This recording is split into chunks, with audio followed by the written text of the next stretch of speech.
नमस्कार, आप देख रहे हैं डीडी न्यूज। आपके साथ मैं हूं गौरव श्रीवास्तव। तो चलिए बुलेटिन की शुरुआत करते हैं और सबसे पहले नजर डालते हैं इस वक्त की हेडलाइंस पर।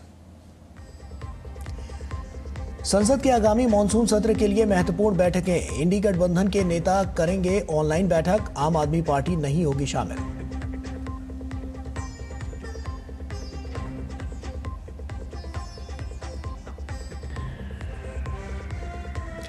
केंद्रीय वाणिज्य एवं उद्योग मंत्री पीयूष गोयल ने कहा, भारत अंतर्राष्ट्रीय व्यापार समझौतों में तभी करेगा प्रवेश जब होगी देश के हितों की पूर्ति। पीयूष गोयल ने कहा, अमेरिका के साथ व्यापार वार्ता जारी।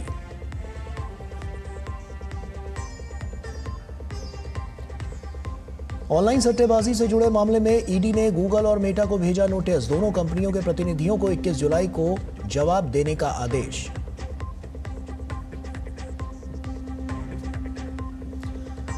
मथुरा यमुना एक्सप्रेसवे पर भीषण सड़क हादसा, वाहनों की टक्कर में 6 लोगों की मौत, कई लोग घायल। एक दूसरे हादसे में बस पलटने से 8 लोग घायल।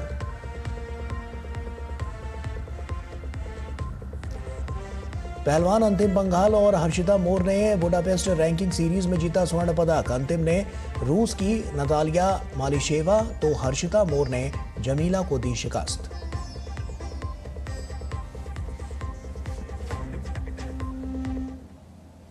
और आइए बुलेटिन की शुरुआत करते हैं। इंडी गठबंधन ने संसद के मॉनसून सत्र से पहले आज 7 बजे वर्चुअल आधार पर बैठक बुलाई है, जिसमें मॉनसून सत्र से संबंधित रणनीति बनाई जाएगी।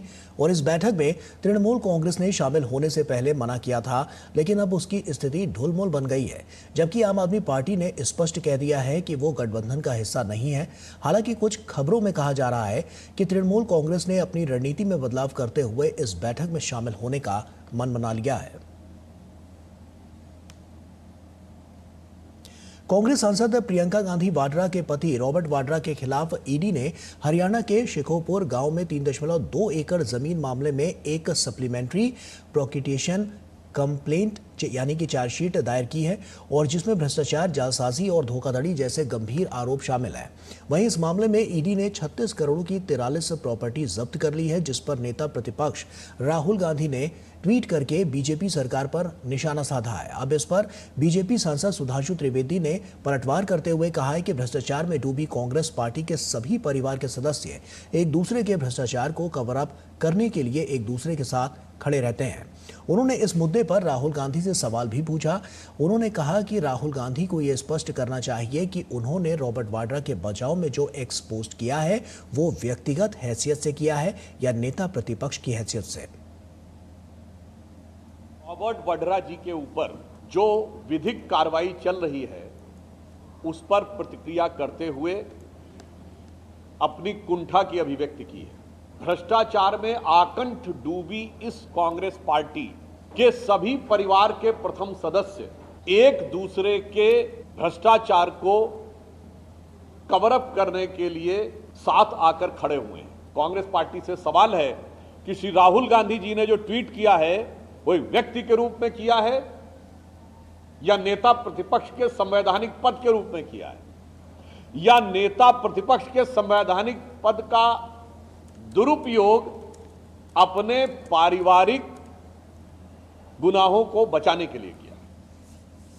और भ्रष्टाचार के मुद्दे पर कांग्रेस पार्टी पर हमलावर होते हुए सुधांशु त्रिवेदी ने यह भी कहा कि भ्रष्टाचार में डूबी कांग्रेस पार्टी के लोगों को हर क्षेत्र में नकारात्मकता दिखती है, और चाहे ट्रंप का बयान हो या टीआरएफ का मामला। आज चीन ने भी आतंकी हमले की निंदा की, लेकिन जो सबसे ज्यादा विदेश घूमते हैं उनको विदेश नीति समझ नहीं आती। कि भारत ने एक बड़ी विशिष्ट कूटनीतिक दक्षता हासिल की जब टीआरएफ को प्रतिबंधित घोषित करवाया।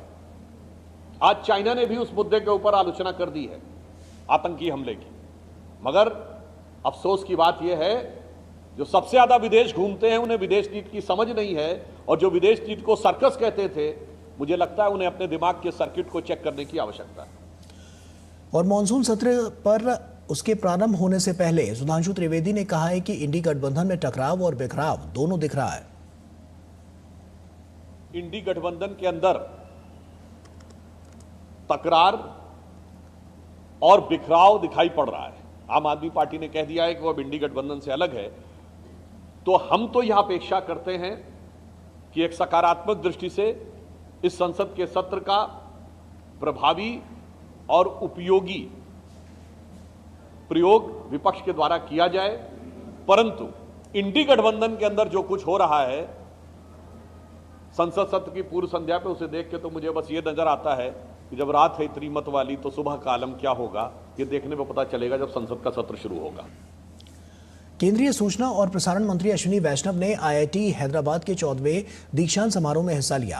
मंत्री ने विभिन्न पाठ्यक्रम पूरा करने वाले विद्यार्थियों को डिग्रियां सौंपी। कार्यक्रम को संबोधित करते हुए केंद्रीय मंत्री ने कहा कि सरकार 6 सेमीकंडक्टर संयंत्रों को मंजूरी दे चुकी है और जल्द ही भारत दुनिया के शीर्ष 5 सेमीकंडक्टर देशों में से एक बन जाएगा। Today, as we speak, already we have 6 units which are under construction. The first made in India chip, manufactured in India chip on a commercial scale, will be manufactured in this year 2025.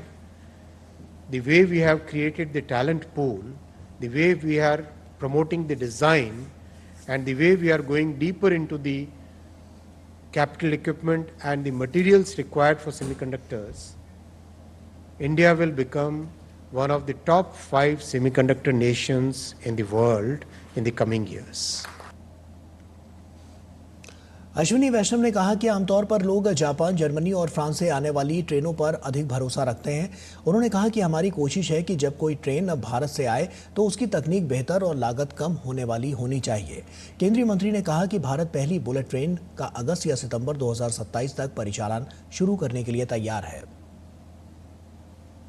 People will try to put more faith and confidence in trains coming from Japan or trains coming from Germany and France. When a train is coming from India, it has to be better on technology, lower on cost. That's what we are targeting.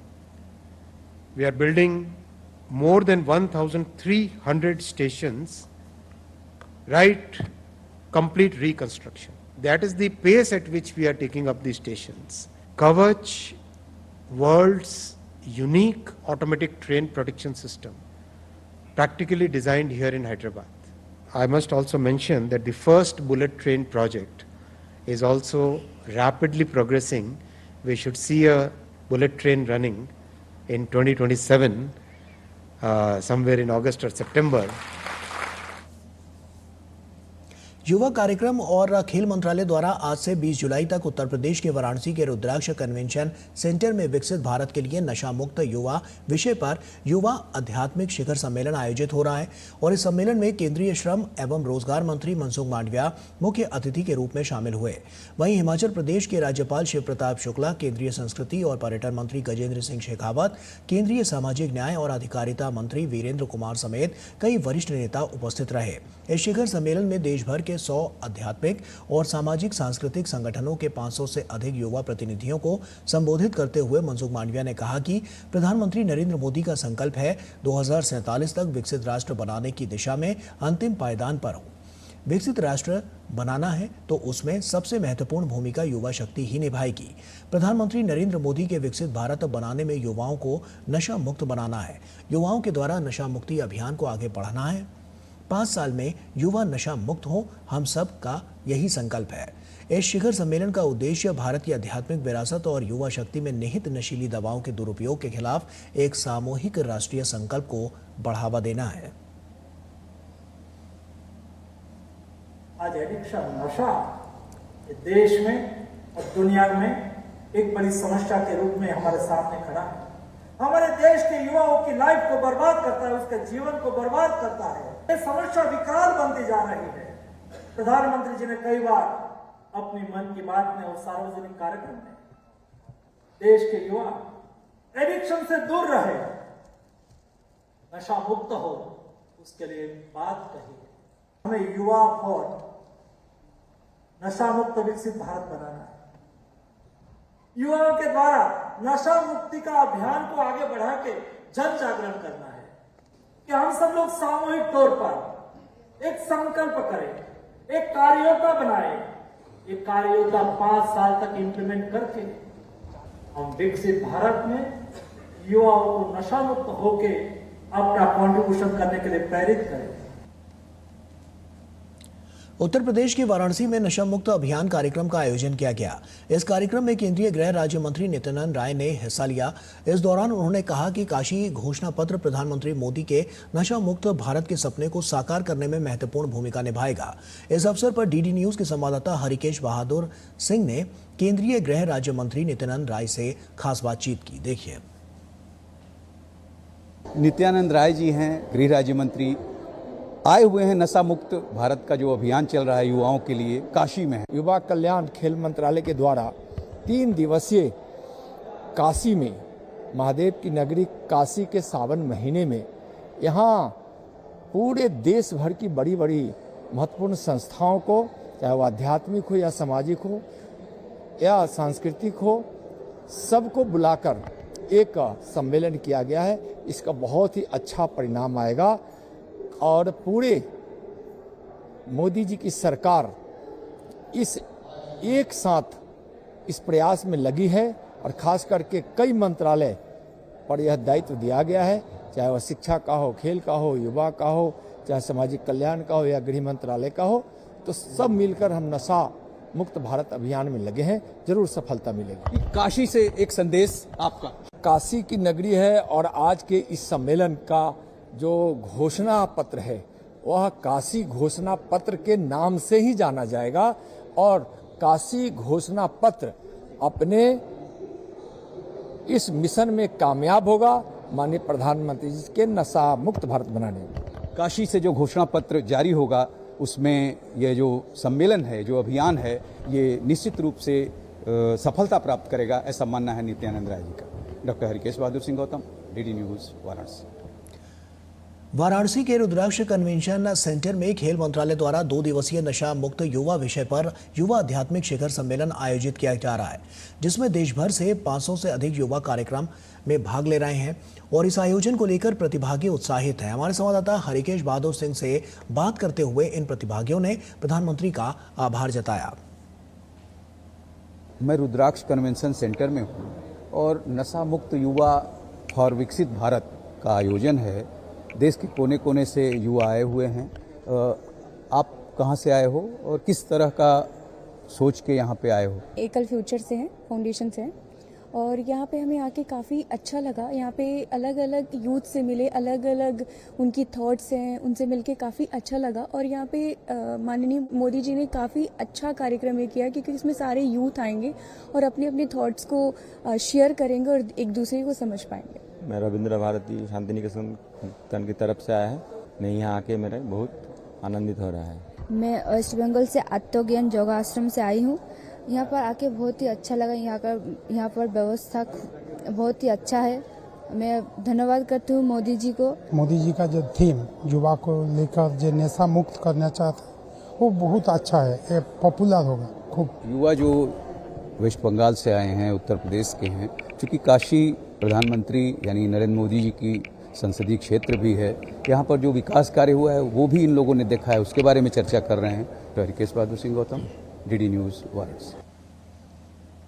और वक्त यहाँ पर एक छोटे से break का है, जल्द हाजिर होता है।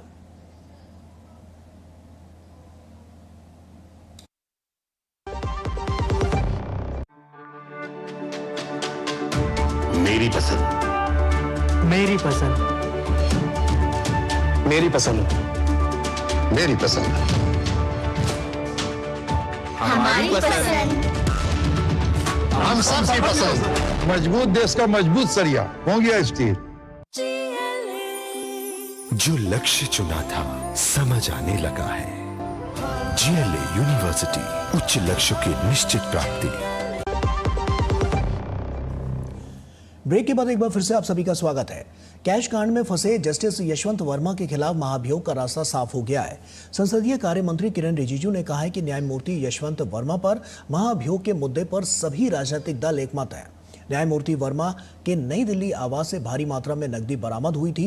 रिजिजू ने एक समाचार एजेंसी को दिए साक्षात्कार में यह बात कही। उन्होंने कहा कि न्यायपालिका में भ्रष्टाचार अत्यंत संवेदनशील और गंभीर मामला है। उधर उच्च न्यायालय के वर्तमान न्यायाधीश न्यायमूर्ति यशवंत वर्मा ने नकदी बरामदगी मामले में 3 सदस्यीय आंतरिक जांच समिति की रिपोर्ट को सर्वोच्च न्यायालय में चुनौती दी है।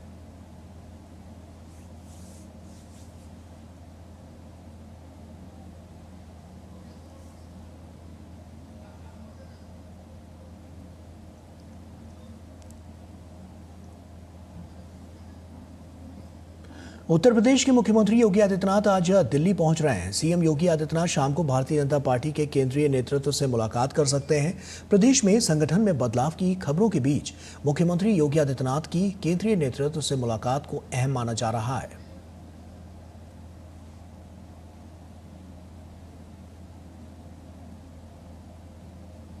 उत्तर प्रदेश में भाजपा के प्रदेश अध्यक्ष भूपेंद्र सिंह चौधरी ने आज बरेली सर्किट हाउस का दौरा किया और इस मौके पर प्रदेश अध्यक्ष ने भाजपा पदाधिकारियों से मुलाकात की और पार्टी की गतिविधियों का जायजा लिया। भूपेंद्र सिंह चौधरी ने पत्रकारों से बात करते हुए कांवड़ यात्रा के मुद्दे पर समाजवादी पार्टी और अखिलेश यादव पर निशाना साधा। उन्होंने कहा, समाजवादी पार्टी का चरित्र हमेशा हिंदू समाज से जुड़े मुद्दों पर विवादित टिप्पणी करने वाला रहा है।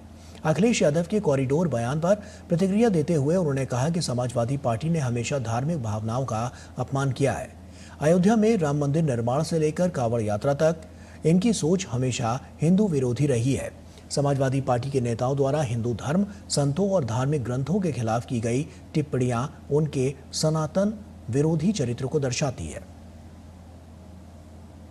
देश के बहुसंख्यक समाज की धार्मिक भावनाओं को लज्जित करने का काम समाजवादी पार्टी ने हमेशा किया है। चाहे अयोध्या में राम मंदिर से जुड़ा विषय हो, चाहे कांवड़ यात्रा हो, जितने भी धार्मिक आयोजन बहुसंख्यक समाज के, किस प्रकार से समाजवादी पार्टी के नेताओं के बयान हिंदुओं के बारे में, हिंदू धर्म गुरुओं के बारे में, साधु संतों के बारे में जिस प्रकार की नकारात्मक टिप्पणी, और हमारे जो धार्मिक ग्रंथ है रामायण महाभारत, उनके बारे में जिस प्रकार से टिप्पणी वो करते रहे, तो ये उनका चरित्र समाज में सनातन विरोधी है, ये जग जाहिर है।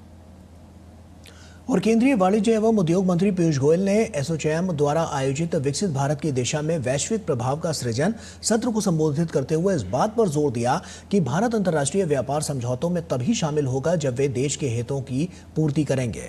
गोयल ने दृढ़ता से कहा कि अगर भारत को कोई अच्छा व्यापार समझौता मिलता है तो हम उस पर आगे बढ़ेंगे, अगर नहीं तो हम आगे नहीं बढ़ेंगे। उन्होंने कहा कि भारत हमेशा देश के हित को सर्वोपरि रखता है। अमेरिका के साथ व्यापार वार्ता के बारे में गोयल ने कहा कि अमेरिका के साथ बातचीत चल रही है। Our negotiation strategy hinges on national interest. At no point of time will the Modi government ever allow national interest to be compromised. That is the pillar on which all negotiations, all discussions, all dialogue with any country in the world is taken forward.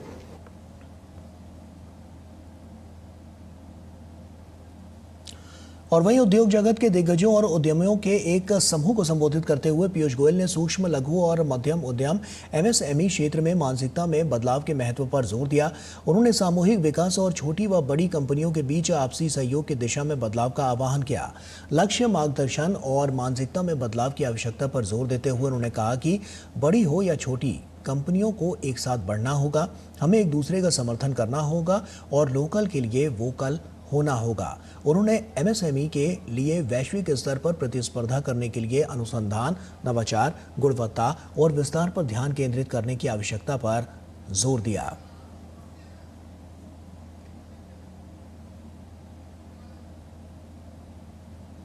और वहीं केंद्रीय वाणिज्य और उद्योग मंत्री MSME हितधारकों से उन्होंने आग्रह किया कि वे अपने कारोबार को प्रभावित करने वाली गैर टैरिफ बाधाओं के बारे में सरकार को सक्रिय रूप से सूचित करें। गोयल ने उद्योग जगत से कहा, केवल जब आप हमें सूचित करेंगे तभी हम द्विपक्षीय चर्चा के दौरान इन मुद्दों को उठा सकते हैं और उन्हें हल करने की दिशा में काम कर सकते हैं। देश के व्यापक आर्थिक ढांचे पर विचार करते हुए पीयूष गोयल ने वर्तमान बैंकिंग प्रणाली की तुलना पिछली यूपीए सरकार की बैंकिंग प्रणाली से की। उन्होंने कहा कि मोदी सरकार ने बैंकिंग क्षेत्र का सफलतापूर्वक पुनर्गठन किया है। यूपीए शासन के दौरान बढ़ते एनपीए के कारण बैंकिंग क्षेत्र चरमरा गया था। हमने इसे पारदर्शी तरीके से पुनर्गठित किया है। आज बैंकिंग प्रणाली मजबूत है और अच्छा प्रदर्शन कर रही है। एमएसएमई को अपनी मानसिकता बदलनी होगी और गुणवत्ता के साथ विस्तार करना होगा, ये कहा है पीयूष गोयल ने।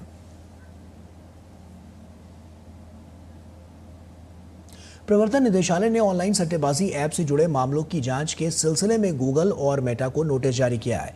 एजेंसी का आरोप है कि दोनों कंपनियों ने सट्टेबाजी ऐप्स को बढ़ावा देने का काम किया और उनके विज्ञापनों व वेबसाइट्स को अपनी डिजिटल प्लेटफॉर्म्स पर प्रमुखता दी।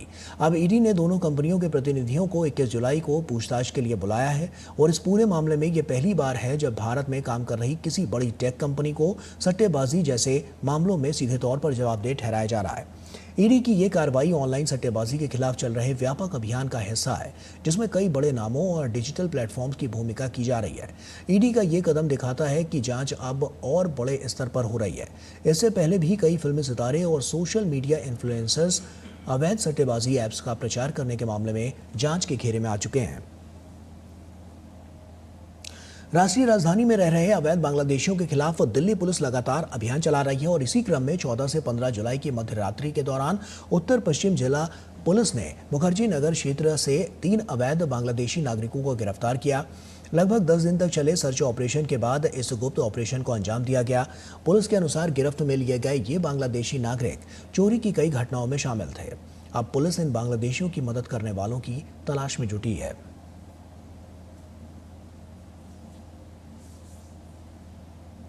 महाराष्ट्र में हिंदी भाषियों के साथ मारपीट के मामले में सुप्रीम कोर्ट में राज ठाकरे के खिलाफ याचिका दाखिल की गई है।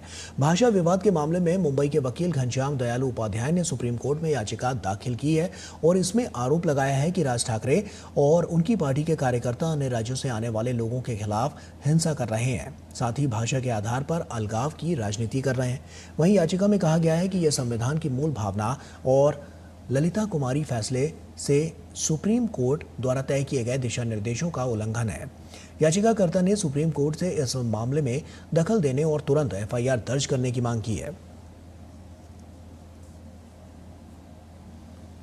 जम्मू कश्मीर पुलिस की विशेष गुप्तचर सेवा कश्मीर शाखा ने आज आतंकवादी समूहों में भर्ती से जुड़े एक मामले में कश्मीर घाटी के 4 जिलों में 10 जगहों पर तलाशी अभियान चलाया।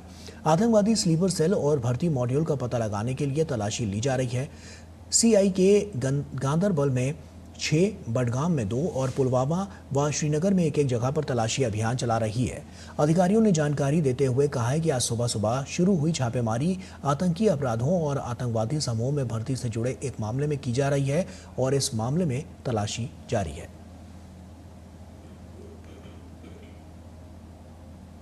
मथुरा के यमुना एक्सप्रेसवे पर भीषण सड़क हादसा हुआ। तेज रफ्तार इको कार और ट्रक की टक्कर में 6 लोगों की मौत हो गई, जबकि 2 लोग हादसे में घायल हो गए। हादसे की सूचना मिलते ही पुलिस मौके पर पहुंची और मृतकों के शवों को कब्जे में लेकर पोस्टमार्टम के लिए भेज दिया, जबकि घायलों को पास के ही एक अस्पताल में इलाज के लिए भर्ती किया गया है। पुलिस के मुताबिक कार सवार लोग दिल्ली से आगरा की तरफ जा रहे थे, तभी थाना बलदेव क्षेत्र में हादसा हो गया और इसी तरह से एक और हादसा यमुना एक्सप्रेसवे पर हुआ, जहां एक बस पलटने से 8 लोग गंभीर रूप से घायल हो गए। सभी घायलों को आगरा और मथुरा के अस्पतालों में भर्ती कराया गया है।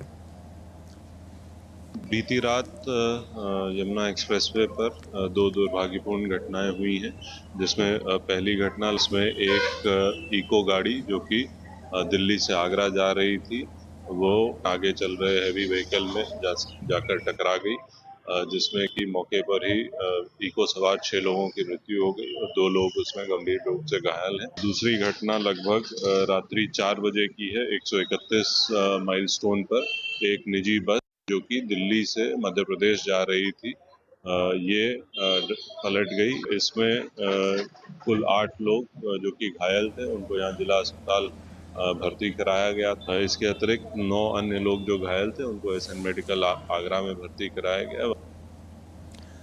भारतीय महिला पहलवान अंतिम पंघाल और हर्षिता मोर ने बुडापेस्ट रैंकिंग सीरीज में स्वर्ण पदक जीता। अंतिम ने 53 किलो भार वर्ग के फाइनल में रूस की नतालिया मालिशेवा को 7-4 से मात दी। अंतिम का ये लगातार दूसरा रैंकिंग सीरीज स्वर्ण पदक है।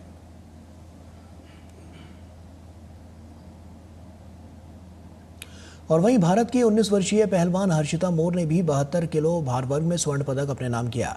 जूनियर एशियन चैंपियन हर्षिता ने 4 बार की विश्व चैंपियनशिप मेडलिस्ट जमीला को 10-0 से शिकस्त दी। और वहीं मौजूदा विश्व कैडेट चैंपियन नेहा सांगवान को फाइनल में हार का सामना करना पड़ा और उन्हें रजत पदक मिला। वहीं नीलम ने 50 किलो भार वर्ग में कांस्य पदक जीता। और इसी के साथ फिलहाल इस बुलेटिन में इतना ही। दीजिए इजाजत, नमस्कार।